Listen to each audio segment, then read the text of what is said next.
кетуі мүмкін мына із. Бір ізбен бұрылған кезде білінеді 10 шақты қасқыр ма, 3 қасқыр ма, көрдіңіз бе? Ізге із басып отырады қасқырлар. А бөлтіріктердікі міне, аяққа ізге із баса алмайды, кейбір кезде шығып кетіп отырады. Бір қалыпты түсіп отырады қасқырларға. Демек, анасы жүрсе, артынан бөлтіріктер біз басып жүреді ақа. Өйткені қасқырларды матриархат қой, анасының ғана бүкіл несінен еріп жүреді, күшіктері, ерлері. Міне көрдіңіз бе, іздері бірінің үстіне бірі басып келген. Бөлтіріктері ізге із басып жүре алмағандықтан кейбір кезде если бушонок тұрады мынау,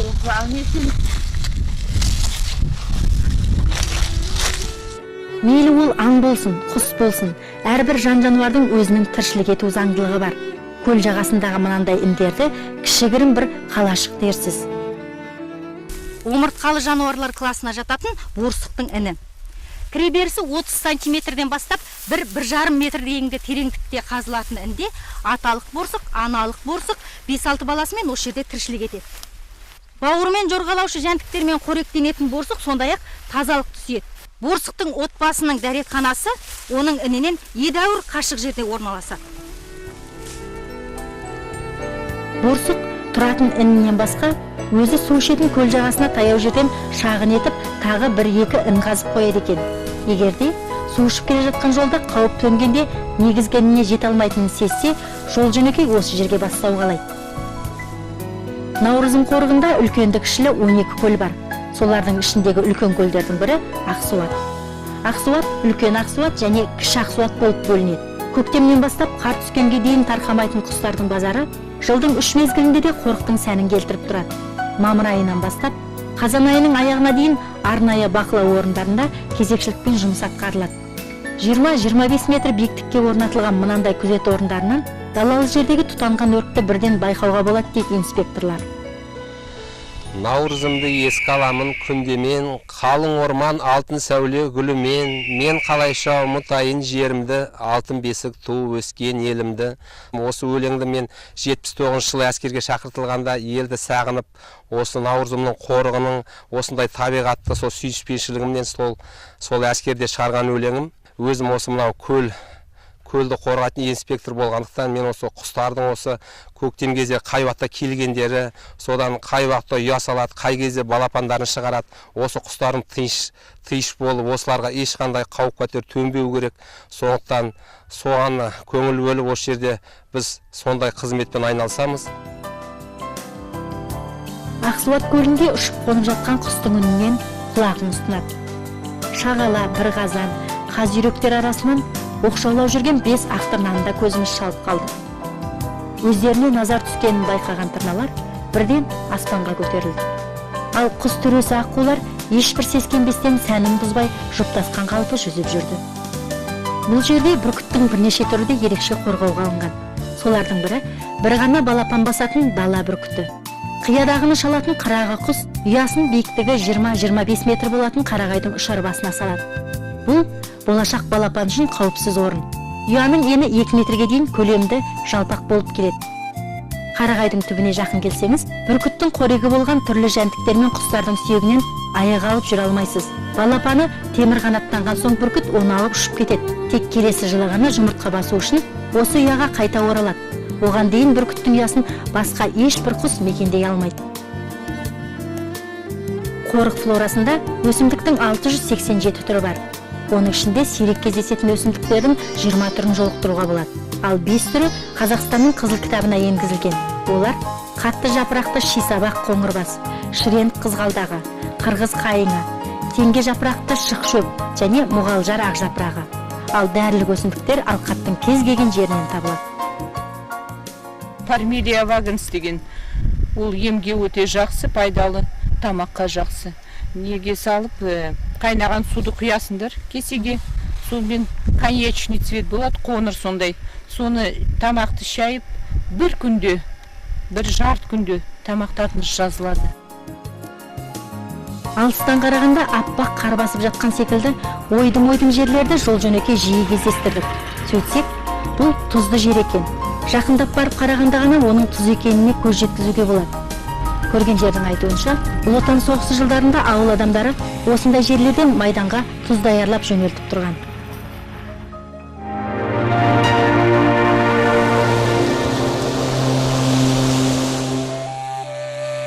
2000 жылдан бастап қорық аумағында экологиялық лагерь жұмыс жасайды.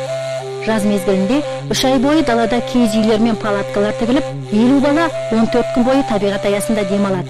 Бұл да қорық қызметкерлерінің бастамасымен қолға алынған іс. Андардың іздерін көрсетеміз, шөптерін түрдерін көрсетеміз. Палатканы құрып 2-7 демалады. Бірінші біз одарға сабақ береміз. Сабақта үйреткен біздің табиғаттың байлығы осында экологический трупада одар дем алып көреді. Жақын бізде Ақсуат бар. Сол жерде суға да түседі. Жақсы табиғатты білетін, құстарды білетін, сонда үйреткен баладарды осында әкелеміз. Мұндай демалыс түрі тек балалар үшін ғана ұйымдастырылады. Ал келушілердің көпшілігі бұл жерге көбінесе ғылыми зерттеу жұмыстарын жүргізу мақсатында тоқтайды. Шетелдік эколог ғалымдардың назарын аударып отырған қорыққа жылына бірнеше рет Америка Құрама Штаттарынан, Германия, Финляндия секілді көптеген елдерден зерттеушілер келеді. Өздерінің талпыныстарын әрқашан айтып отырады. Келіп кеткіміз кетті. Қазірдің өзінде ғана Москвадан орнитологтар келіп жатыр, Финляндиядан келіп жатыр. Жаз бойы біздерде Франциядан, Великобританиядан, Швециядан, Америкадан ғалымдар осында қорыққа келіп жұмыстарын жүргізеді. Біздің қорыққа көбінесе бір күндік қана бір күндік қарап демалып өтетін шарттар бұл келетін адамдарға өзіміздің аралық. Ал ғылыми жұмысында жүргізетіндерге бұларға 1-7-2-7 беріледі. Біздің өзіміздің ғылыми қызметкерлер және инспекторлар бірге жүріп, солармен көріп, үйреніп, мамандық жағынан специалисттармен обмен опытын деп саналады.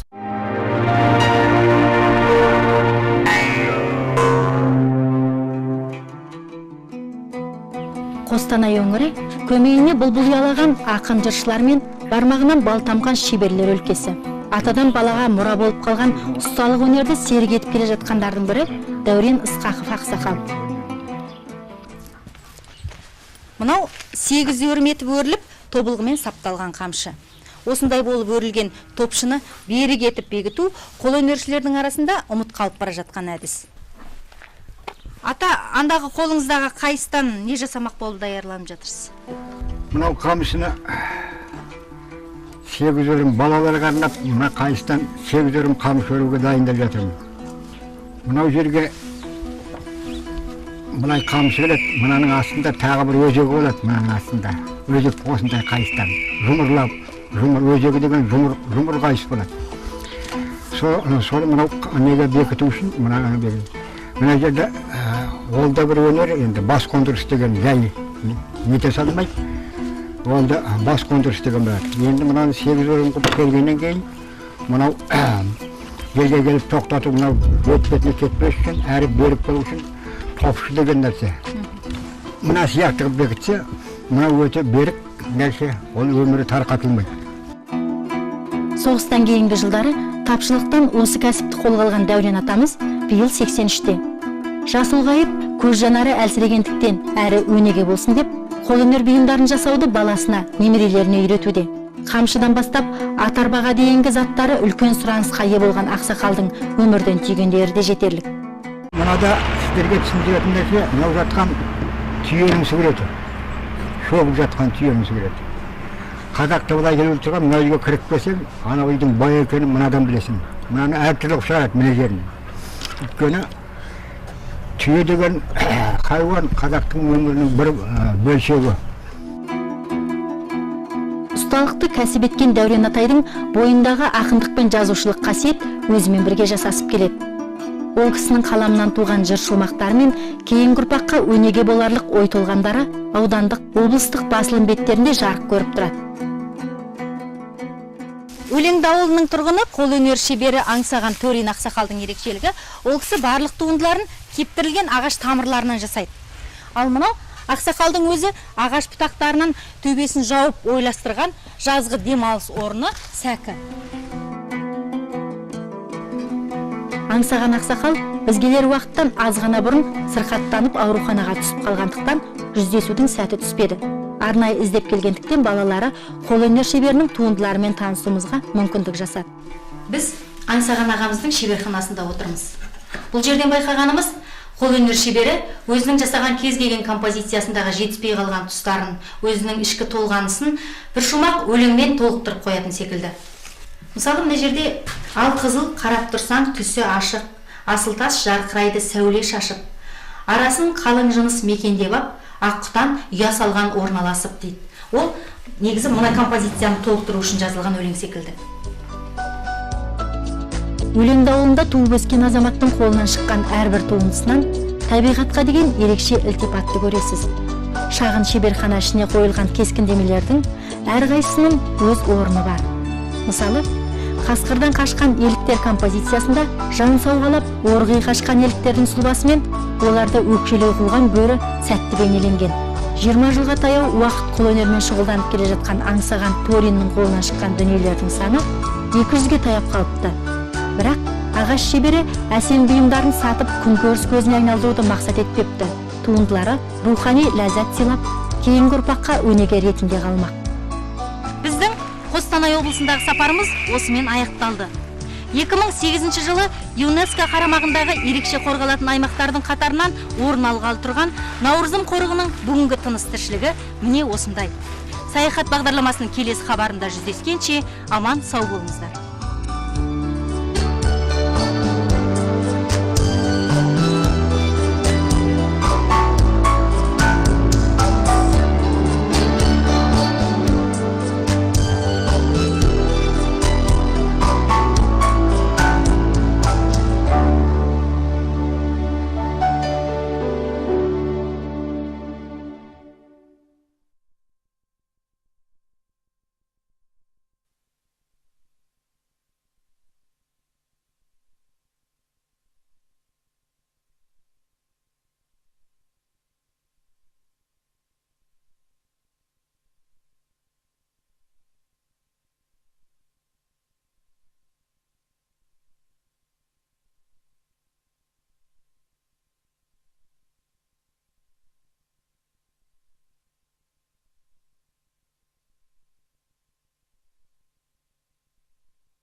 Армысыздар, қадірлі көрермендер.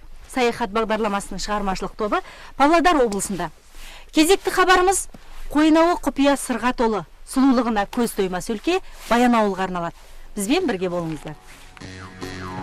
Баянаула біраз жылдар бойы Баянауыл аталып келді.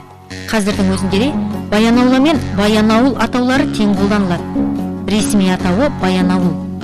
Бұлай аталуы осы Баян тауларының ішінде халық арасына кең тараған Қозы көрпеш Баян сұлу жырындағы Баян сұлудың ауылы болған деген аңызға байланысты. Бұл турасында мәшһүр Жүсіпте өлеңтінің аяғында Қара оба, Сары оба деген екі төбе, Қарабай мен Сарыбай деген екі байдың қоныс қылған мекені. Сол Сарыбайдың жалғыз қызы Баянның туған жері Баянаула тауы. Бұл тауға Баянның ауылы қонған себепті Баянаула танып кеткен деп жазған. Ежелгі дәуірлерде түркі бабаларымыздың ұғымында Баян сөзі бай, ал аула сөзі тау, таулар деген мағынаны білдірген.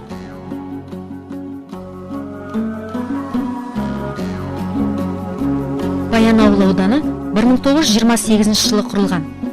Солтүстігінде Екібастұз қаласы мен оңтүстігінде Қарағанды облысы мен шығысында Май ауданымен шектесіп жатыр. Құттарған мекен Баян жерінде қазақ халқының біртуар тұлғалары мәшһүр Жүсіп Көпейұлы, Бұқар жырау, Жаяу Мұса, Жүсіпбек Аймауытов, Сұлтан Махмұт, Қаныш, Майра Уәлиқызы, Шәкен мен Кәукендер дүниеге келген. Келер жылы туғанына 150 жыл толуы аталғалы отырған мәшһүр Жүсіпке өткен жылдың қараша айында зәулім кесене тұрғызылыпты. Қазақтың жазба дәстүрінің негізін салушы, зерттеуші, тарихшы, ақын бабаның аруағына тағзым етушілер еліміздің төрт тарапынан ағылып келіп жатады. Жас ұрпақ әйгілі тұлғаның өмірі мен еңбегінен тағылым алады. Май ауданындағы Амангелді Иманов атындағы орта мектептің бір топ озат оқушысы күзгі демалыста ел мен жер тарихымен танысып жүр екен. Мәшһүр Жүсіптің туған келіні 88 жастағы Нұрила Жүсіпова ата аруағына тағзым етіп келген жастарға ризашылықпен батасын берді. Кесене тұрған жотадан 2-3 шақырымдай жерде мәшһүр Жүсіптің баспанасы болған жер үйдің жұрты жатыр. Үй орнында атамыздың өзі қолымен қаққан темір қазық сол күйінше сақталған. Ақсақал осы жерде өзінің өмірден өтеріне дейін алдын ала болжап, асын бергізіп, жерлейтін орнына дейін даярлатқаны ұрпақтар арқылы бүгінге дейін жетіп отыр. Ал мына үй жанындағы бұлақтан кезінде мәшһүр бабамыз сусындаған көрінеді.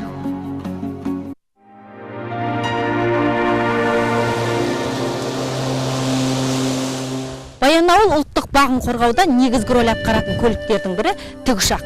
Қазір біз Жасыбай орманшылығынан Баянауыл ұлттық бағының аймағын аралауға мына тікұшақпен аттанып бара жатырмыз.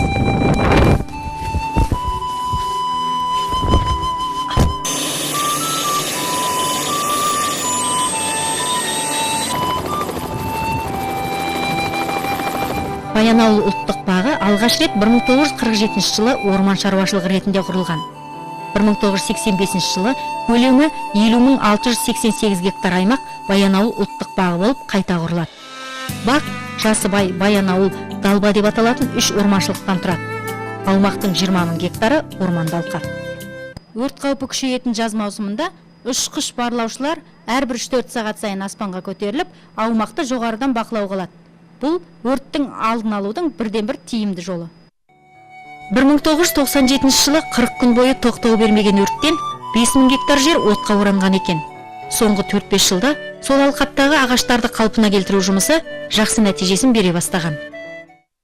2003 жылдарға дейін, 2004 жылға дейін, егерде жылдық ағаш өртенген жерлерді қалпына келтіру, ағаш көшеттерін отырғызу 5-7 әрі кеткенде 12 гектар ғана болатын болса, бұл көрсеткіштерді біз 2004 жылы 120 гектар жерге, 115 гектар жерге ағашпен отырғызды, 135 гектар жерге тұқыммен отырғызып көрдік. Бүгінгі күнгі жағдай жаман емес. 2005 жылы бұл көрсеткіш 60 гектар болды. 2006 жылы 120 гектар, 2007 жылы 170 гектар. Табиғатта көңіл бөліп аялауды қажет етеді. Үнемі тазартып, орманның өсіп өнуін қадағалап отырғанда ғана оның игілігін көре аламыз. Ұлттық бақтың 108 қызметкеріне қоса, жаз маусымында үстеме адам күші тартылып, көмекке мектеп оқушылары шақырылады. Ауданның бірнеше мектебіндегі жас орманшылар мектебі орманшылықтың қызметкерлеріне әр маусымда көмекке келеді. Біздің бұл жас орманшыда 8-9-10 сыныптың оқушылары жаппай кіріседі. Біз жылдың 4 мезгілінде шығамыз балалармен. Мысалы күзде осындай жалпы ағаштарды жинау, қыста да сондай акциялар жүріп жатады. Енді көктемде егу. Жас қарағайларды егеміз. Қазір мектепте Баянауыл ұлттық паркі бізге 1 гектарда жер, енді ол 1 гектарды 2 гектарға дейін көбейтейін деп отырмыз. Сондай ағаш егу. Ал жаз енді бізде ауылымыздың ортасында көл бар. Көлдің жағасын тазарту, демалушылар келгеннен кейін оның алдында да солай жинап қоямыз. Аймақтағы тәртіп пен тазалыққа жауапты инспекторлар мен орман шеберлерінің қызметі жылдың қай мезгілінде болмасын қарбалас. Жасыбай орманшылығының орман шебері Бірлік Жетпісбаевтың осы салада жүргеніне биыл 30 жылға таяп қалыпты. Бірнеше жылдан бері отбасымен осы Біржанкөл бөлімшесінде тұрады. Қоңыраулие, Біржанкөл, Үшайғыр, Кірбенкөл секілді бөлімшелерден тұратын үлкен аймақтың тазалығы мен тыныштығын қадағалау орман шеберінің басты қызметі. Әкем 20 жылдан астам осында қызмет істеген орман шаруашылығында. Сол әбден осы табиғатты сүйгеннен кейін, сол 2002 жыл Астанада осы біздің аграрный университетте біздің факультетіміз ашылған. Соныған түсіп, сырттай оқу. Биыл осы шілде айында осы орман шаруашылығы лесной парк хозяйствы мамандық алып шықтым. 5 жыл оқыды. Тікелей міндетім енді орманды қорғау, өрттен шалдықтырмау бірінші енді біздің басты міндетіміз. Жазғы ыстық уақыттарда. Енді үшіншіден сол алға бізден ұлттық парк 86 жылдан бері жатқаннан кейін ағашты кеспеу біздікі. Біздікі тек күйген ағаштарды тазартып, қарағайларды салып, соны неғұрым ұлғайту мәселесі. Баянауылдағы үлкен көлдердің бірі осы Сабынды көл. Тағы да аңызға жүгінсек, эпостық жырдың кейіпкері Баян Сұлу осы көлге сабынын түсіріп алған деседі. Сол себепті де суы жұмсақ көпіршіп тұратын көл Сабынды көл аталған деген болжамдар бар. Ұлттық бақ территориясында Сабындыкөлден өзге Біржанкөл, Жасыбай, Торайғыр секілді ірі және бірнеше шағын көлдер бар. Жасыбайдың тереңдігі 7-8 метр болса, Сабындыкөл 10-13 метр.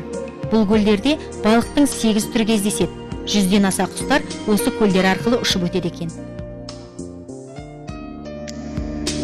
Баянауыл тауларының ең биігі 1020 метр болатын Ақбет шыңы. Шың Баян сұлудың ажарына теңеу ретінде Ақбет деп аталған.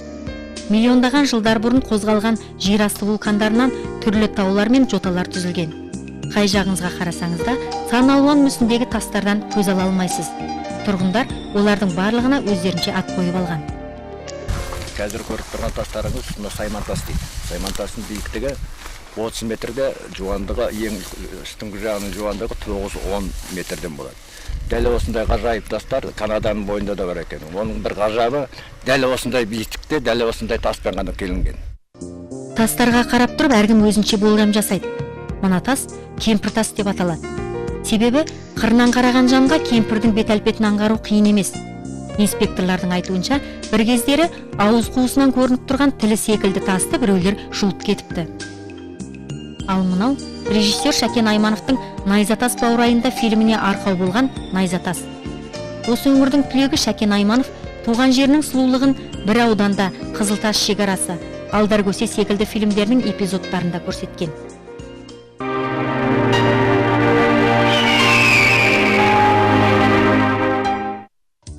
Баянның көгілдір таулары мен Кәусар таза көлдері демалыс үшін таптырмайтын орын. Жасыбай аймағы сонау 60-шы жылдардың өзінде таза ауасы мен жұпар желі, тұнық таза көл арқылы даңқы шыққан. Баянтау, Сабындыкөл секілді демалыс орындары елімізде туризм саласын дамытуда өзіндік орны бар аймақтар. Келушілер үшін ұлттық бақ қызметкерлерінің ұйытқы болуымен 11 туристік бағыт жұмыс жасайды. Тағы да 5 бағыт іске қосылуға даярлануда. Туристардың келіп кетуіне жағдай туғызып отырмыз. Жазғайларда Қарағанды, Павлодар, Екібастұз, Ақсу қалаларынан күн сайын қатынайтын рейстік автобустар орналасқан. Жаз бойы осында қатынап демалушылар келіп отырады. Жалпы біздің маршруттар парктың аумағына келіп келетін кісілер саны биылғы жылы 105 мың кісіге жетіп отыр. Оның ішінде 8 мың адамға біз туристік маршруттарда қызмет көрсеттік. Енді келіп кететін кісілердің санымен алғанда кісілердің біздің Қазақстанның түкпір-түкпірінен келеді, Ресей Федерациясынан келеді, көршілес елдерден де келіп жатыр. Демалушылардың келетін басты бағыты Қоңыр-Әулие үңгірі. Үңгірге көтерілу үшін ағаштан 110 метрлік баспалдақтар жасалған. Тау етегінен жаяу адам әзер көтерілетін биіктікке инспекторлар қарағайларды қол күшімен алып шығып, осы баспалдақтарды құрастырған. Орта жолда отырып демалуға орындықтар қойылған. Сол жағыңызда ұйқыдағы ана тауы көрінеді. Халықтың сенім нанымдары бойынша бала көтермей жүрген әйелдер осы таудың етегіне түнеп, келесі күні ғана Қоңыр-Әулиеге тағзым жасаған. Ел ішінде Қоңыр-Әулие жайлы аңыз кең тараған. Бағзы заманда жер бетін топан су басып, Нұх пайғамбар бабамыз барлық тіршілік иесін, адамдарды, аңдарды, құстарды кемесіне мінгізіп алып, құрғақ жер іздеген екен. Сол кезде 3 әулие, Қоңыр-Әулие, Қыран-Әулие, Құлан-Әулие кемеге сыймай қалып, ағаштан сал жасап, кемеге ілесіп бірге жүзеді. Солтүстіктен батысқа қарай жүзіп келе жатқанда Қоңыр-Әулиенің салы үзіліп, осы тұста мекен етіп қалған екен. Ұзындығы 30 метр болатын үңгірдің ішінде 2 қазандық бар. Біріншісі жоғарыда. Ол жерде Қоңыр-Әулиенің жатын орны болған деседі. Сәл ілгерідегі баспалдақпен көтерілсеңіз, екінші кіші қазандыққа тап боласыз. Қазандықта су тұрады. Тілек тілеп, қазандағы судан ауыз тию керек. Аңыз бойынша Қоңыр-Әулиенің тілегі халықтың мұқтаждығы мен жер бетіндегі жайлы жағдай екен. Торайғыр ауылындағы Сұлтан Махмұт Торайғыровтың мұражайы қонақтар жиі келетін орын. 1993 жылы ақынның 100 жылдық мерейтойы қарсаңында салынған мұражайға 380-ге жуық жәдігер жинақталған. Жасыбайдан, демалыс орындарынан, домбытықтардан келіп тұрады.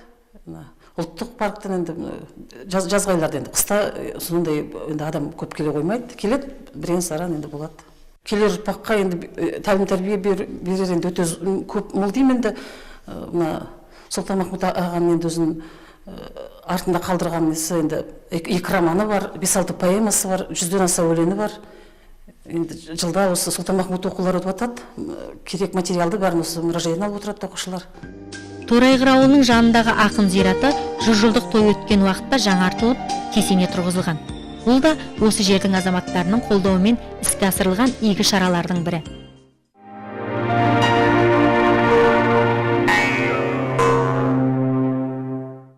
Табиғаттың байлығы өсімдіктері мен аң құстары. Баянауыл орманының негізін қарағай, терек, қайың секілді ағаштар құрайды. Ал жабысқақ қарағаш қызыл кітапқа енген. Мұнда сирек кездесетін өсімдіктің 59 түрі табылады. Құстардың 67 түрі, сүтқоректілердің 56 түрі кездеседі. Сиреп бара жатқан аң арқар Баянауыл ұлттық бағының басты байлығы. Арқар демекші, жай уақыттарда кісіге жолға бермейтін тау тағысын бейнекамераға түсіріп алу мақсатында 60 000 гектар алқапты алып жатқан Қызылтау қорығына бет алдық. Жол жөнекей Әулиебұлақ аталатын бастаудың ерекшелігімен танысу үшін бұрылғанымызда Сарыөлең аумағының қорықшысы Олжабай Закирьяновты жолықтырдық. Қалжық амансыздар ма? Қалдарыңыз жақсы ма? Қалай қалдарыңыз? Құдай деп ептер. Тиіштік па? Тиіштік. Сол өзіме бекіткен мын жақта бір 49-51 учаскелер бар ғой. Сол жақта аралап түскен, бұдан мын жақта мәшіне көріп, қайтып бара жатқам, немене мәшіне деп, сосын келдім, оған айып етпейсіздер. Біздің бұл тиісті жұмысымыз өзі. Олжеке, мынау арнайы Қазақстан ұлттық телебағдарламасы келіп, мына біздің Баянауыл табиғат, оның ішіне Баянауыл мемлекеттік ұлттық табиғи паркінің осы әсемде бір керемет жерлерін түсіріп, мінекей бүгінгі күні сіздердің жаққа арнайы ат басын тіреп келіп жатырмыз. Мына тұрған жерлеріңіз мынау Әулиебұлақ деген жер. Осы жерде 7 әулие тоқтап қонған. Сол мына енді мына әулиеден шыққан, осы жақтан шыққан кісілер, осы жердің кісілері. Осы тастың несіне жазып орнатқан осы 3 жыл болды. Мына беткейде бұл үлкен кореялар айтады. Ана беседка тұрған не қайда? Сол беткейде төмен жақтан дәрет алып, сол жақтан намаз оқиды. Бұлақтың басты ерекшелігі үш көзден ағып жатқан судың дәмі 3 түрлі. Әдетте бастаулар солтүстікке қарай ақса, бұл Құбылаға қарай ағуда. Дәл осы бұлақтың суының түрлі сырқаттарға шипасы Баян өңіріне кеңінен тараған. Тауға көтеріліп келе жатқан жолда бұрын соңды ешбір бейнекамера таспасына түспеген, басылым бетіне енбеген ерекше суретті кездестірдік. Мына жағымызда жаңа өткен тоғай, ол тоғайдың аталуы Батыр тоғай деп аталынады. Оның неге Батыр тоғай деп аталынатын себебін сұрасаңыздар, ол мінекей көз алдымыздағы батырдың мүсіні көрініп тұр көздеріңізге, дулығасымен, қармұрынды, жалпақ ерін деп қазақ айтып жатады ғой. Сондай нақты мінекей батырымыз. Жолбасшымыз ұлттық бақ директоры Темірболат Мүбәрәкұлы арқарлардың қай жерлерде қандай уақытта жайылып жүретіндігін үнемі байқап жүреді екен. Биіктігі 60-70 метрлік таудың басына автокөлікпен көтерілдік. Таңертеңнен құбылып тұрған күн райы бұзылып, аяқ асты жаңбыр аралас қарға ұласты. Дегенмен іздеп жүріп алқапта алаңсыз жайылған бір үйір арқардың үстінен шықтық. Көліктің дыбысынан үріккен олар Қойнауға қарай қашты. Аймаққа белгілі саятшы Иманзайып Тасыбаев та Қызылтауда қорық қызметінде. 20 жылдан аса құс баптап, қасқыр алатын қазақы төбеттерді еткен саятшының Қайсар 6-шы құс екен. Тастүлек деген қазым осы кезде қайырып салса, тастан да қайтпайды деп мадаққа келді. Қазір мазасызданып жатырмын. Борсықтың баласын алды бірінші жылы. Балапан кезінде, баулып үйретіп жүрген кезінде. Одан бері сол жылы балапан жылы 3 түлкі алды бір қыстың ішінде. Содан бері былтыр қасқырға да барған, бірақ қасқыр түсіріп кетті өзін. Әлі күшті толған жоқ қой. Ауа райы бұзылып тұрғандықтан қорықшы Қайсарды ұшыра алмады. Мұндай кезде ұшқан құсты боран ықтырып алып кетуі мүмкін дейді. Құстың өзі де сол күні ерекше мінез көрсетіп, мазасызданып тұрды. Француздың бауы енді арық болмау керек қой, денесі қарайтты бол керек, семірмеу керек. Байгатты баптағанда бұнда қайырып ұстау керек.